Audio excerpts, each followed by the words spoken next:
بسم اللہ الرحمن الرحیم۔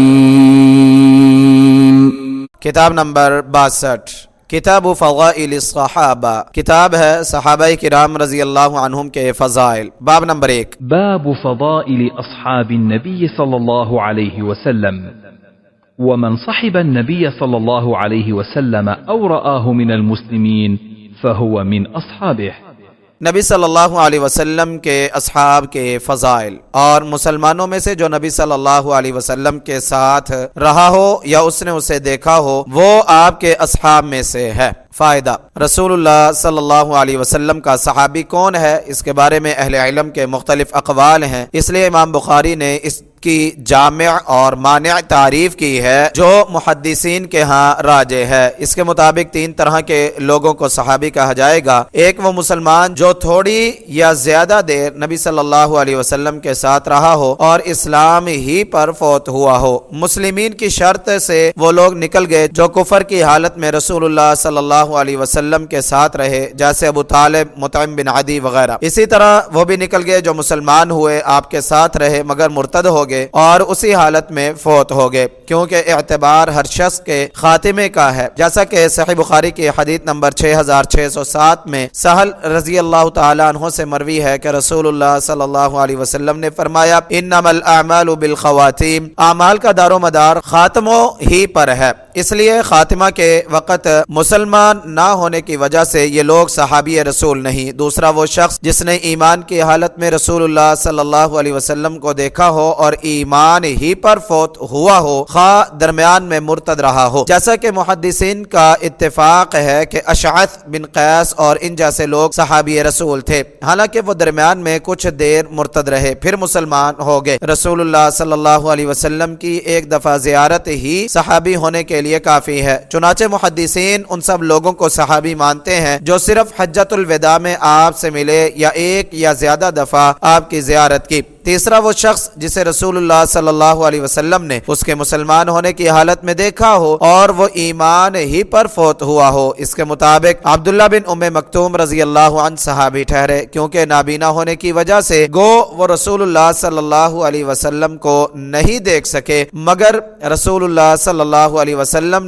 نے ان کے ایمان کی حالت میں انہیں دیکھا ہے۔ پھر یہ بھی ضروری نہیں کہ جب رسول اللہ صلی اللہ علیہ وسلم نے اسے دیکھا ہو اس وقت وہ صاحب تمیز اور سمجھدار ہو، چنانچہ محدثین محمد بن ابی بکر رضی اللہ عنہما کو صحابی شمار کرتے ہیں، کیونکہ رسول اللہ صلی اللہ علیہ وسلم کا انہیں دیکھ لینا ہی ان کے صحابی ہونے کے لیے کافی ہے۔ واضح ہے کہ محمد بن ابی بکر رضی اللہ عنہما رسول اللہ صلی اللہ علیہ وسلم کی وفات سے صرف 3 مہینے اور چند دن پہلے پیدا ہوئے، اور اس وقت پیدا ہوئے جب آپ حجۃ الوداع کے لیے ذوالحلیفہ سے چلنے والے تھے۔ صحابہ کے متعلق محدثین نے جتنی کتابیں لکھی ہیں سب میں انہیں صحابی شمار کیا گیا ہے۔ حقیقت یہ ہے کہ رسول اللہ صلی اللہ علیہ وسلم کی زیارت اور کسی مسلمان پر آپ کی نظر پڑنے میں وہ تاثیر تھی کہ بعد کے لوگ ایسے لوگوں کے مرتبے کو پا ہی نہیں سکتے جنہیں آپ صلی اللہ علیہ وسلم کی زیارت کا شرف حاصل ہوا، یا یہ شرف حاصل ہوا کہ رسول اللہ صلی اللہ علیہ وسلم نے ان کے ایمان کی حالت میں انہیں دیکھا اور وہ ایمان ہی پر فوت ہوئے۔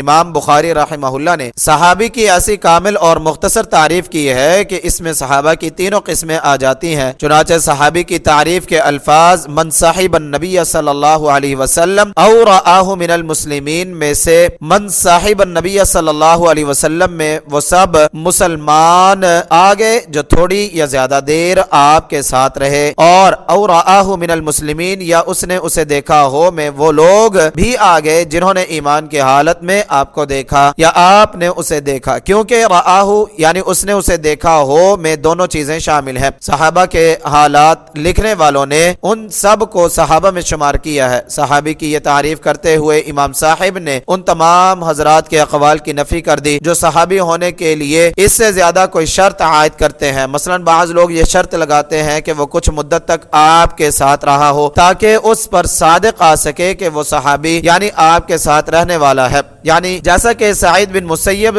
سے مروی ہے کہ وہ صحابی اسے شمار کرتے تھے جو کم از کم 1 سال یا زیادہ آپ کے ساتھ رہا ہو۔ اسی طرح بعض نے یہ شرط لگائی ہے کہ صحابی وہ ہے جو آپ صلی اللہ علیہ وسلم کی ملاقات کے وقت بالغ ہو، مگر راجح قول وہی ہے جو امام بخاری نے اختیار کیا ہے۔ حافظ رحمہ اللہ نے یہاں لکھا ہے کہ امام بخاری نے یہ تعریف اپنے شیخ علی بن مدینی سے لی ہے۔ ان کے الفاظ یہ ہیں: من صحب النبی صلی اللہ علیہ وسلم او رآہ ولو ساعتا من نہارہ فہو من اصحاب النبی صلی اللہ علیہ وسلم، جو شخص نبی صلی اللہ علیہ وسلم کے ساتھ رہا ہو یا اس نے آپ کو دیکھا ہو، خواہ دن کی 1 گھڑی دیکھا ہو، وہ نبی صلی اللہ علیہ وسلم کے اصحاب میں سے ہے۔ البتہ ایک بات یاد رکھنی چاہیے کہ وہ صحابہ جنہوں نے بہت چھوٹی عمر میں رسول اللہ صلی اللہ علیہ وسلم کو دیکھا یا اس عمر میں آپ نے انہیں دیکھا، صحابیت کا شرف رکھنے کے باوجود ان کی روایات مرسل شمار ہوں گی، کیونکہ زیارت کے وقت وہ آپ کی بات سمجھنے کی اہلیت نہیں رکھتے تھے۔ لا محالہ انہوں نے کسی دوسرے صحابی یا تابعی سے سن کر ہی وہ روایت بیان کی ہوگی، اس لیے ایسے صحابہ کی مرسل روایات حجت نہیں، کیونکہ ہو سکتا ہے انہوں نے کسی تابعی سے سن کر وہ حدیث بیان کر دی ہو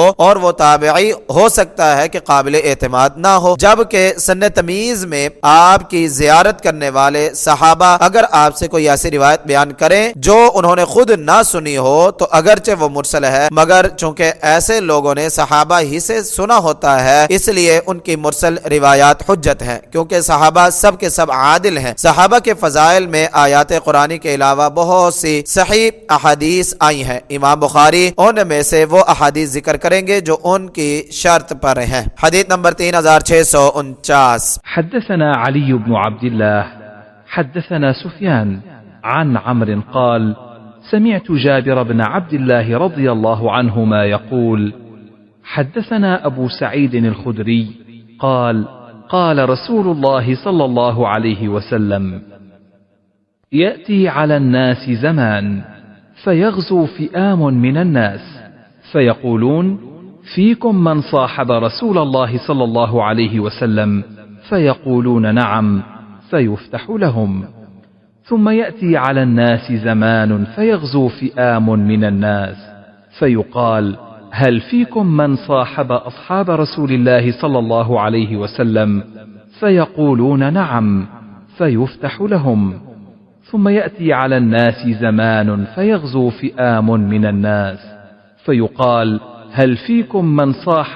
صاحب أصحاب رسول الله صلى الله عليه وسلم فيقولون نعم فيفتح لهم۔ ابو سعید خدری رضی اللہ تعالیٰ عنہ سے روایت ہے، انہوں نے کہا رسول اللہ صلی اللہ علیہ وسلم نے فرمایا لوگوں پر ایک زمانہ آئے گا کہ لوگوں کی ایک بڑی جماعت جنگ کرے گی، وہ کہیں گے کیا تم میں سے کوئی ہے جو رسول اللہ صلی اللہ علیہ وسلم کا صحابی ہو؟ کہیں گے ہاں، تو انہیں فتح عطا ہوگی۔ پھر لوگوں پر ایک زمانہ آئے گا کہ لوگوں کی ایک بڑی جماعت جنگ کرے گی، کہا جائے گا کیا تم میں کوئی ہے جو رسول اللہ صلی اللہ علیہ وسلم کے اصحاب کے ساتھ رہا ہو؟ وہ کہیں گے ہاں، تو انہیں فتح عطا ہوگی۔ پھر لوگوں پر ایک زمانہ آئے گا کہ لوگوں کی ایک بڑی جماعت جنگ کرے گی، تو کہا جائے گا کیا تم میں کوئی ہے جو رسول اللہ صلی اللہ علیہ وسلم کے صحابی کے کسی ساتھی کے ساتھ رہا ہو؟ وہ کہیں گے ہاں، تو انہیں فتح عطا ہوگی۔ فائدہ، اس کی شرح حدیث نمبر 2897 میں گزر چکی ہے۔ حدیث نمبر 3650۔ حدثني إسحاق حدثنا النضر أخبرنا شعبة عن أبي جمرة سمعت زهدم بن مضرب سمعت عمران بن حسين رضي الله عنهما يقول قال رسول الله صلى الله عليه وسلم خير أمتي قرني ثم الذين يلونهم ثم الذين يلونهم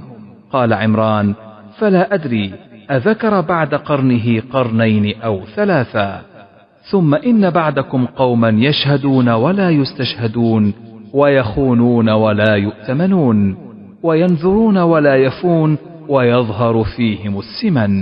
عمران بن حسین رضی اللہ تعالیٰ عنہ سے روایت ہے کہ رسول اللہ صلی اللہ علیہ وسلم نے فرمایا میری امت میں سب سے بہتر میرا زمانہ ہے، پھر وہ لوگ جو ان سے ملیں گے، پھر وہ لوگ جو ان سے ملیں گے۔ عمران بن حسین رضی اللہ تعالیٰ عنہ نے کہا میں نہیں جانتا آپ نے اپنے زمانے کے بعد 2 زمانوں کا ذکر کیا یا 3 کا۔ پھر تمہارے بعد ایسے لوگ ہوں گے جو شہادت دیں گے اور ان سے شہادت مانگی نہیں جائے گی، اور وہ خیانت کریں گے اور امین نہیں سمجھے جائیں گے، اور نظر مانیں گے اور پوری نہیں کریں گے، اور ان میں موٹاپا عام ہو جائے گا۔ فائدہ، اس کی شرح حدیث نمبر 2651 2652 میں گزر چکی ہے۔ حدیث نمبر 3651۔ حدثنا محمد بن كثير أخبرنا سفيان عن منصور عن إبراهيم عن عبيدة عن عبد الله رضي الله عنه أن النبي صلى الله عليه وسلم قال: خير الناس قرني ثم الذين يلونهم ثم الذين يلونهم ثم يجيء قوم تسبق شهادة أحدهم يمينه ويمينه شهادته. قال إبراهيم: وكانوا يضربونا على الشهادة والعهد ونحن صغار. عبداللہ بن مسعود رضی اللہ تعالی عنہ سے روایت ہے کہ نبی صلی اللہ علیہ وسلم نے فرمایا لوگوں میں سب سے بہتر میرا زمانہ ہے، پھر وہ لوگ جو ان سے ملیں گے، پھر وہ لوگ جو ان سے ملیں گے، پھر ایسے لوگ آئیں گے جن کی شہادت ان کی قسم سے پہلے اور ان کی قسم ان کی شہادت سے پہلے ہوگی۔ ابراہیم ناخعی نے کہا ہمارے بزرگ ہمیں شہادت اور عہد پر مارا کرتے تھے جب ہم چھوٹے تھے۔ فائدہ، اس کی شرح حدیث نمبر 2652 میں گزر چکی ہے۔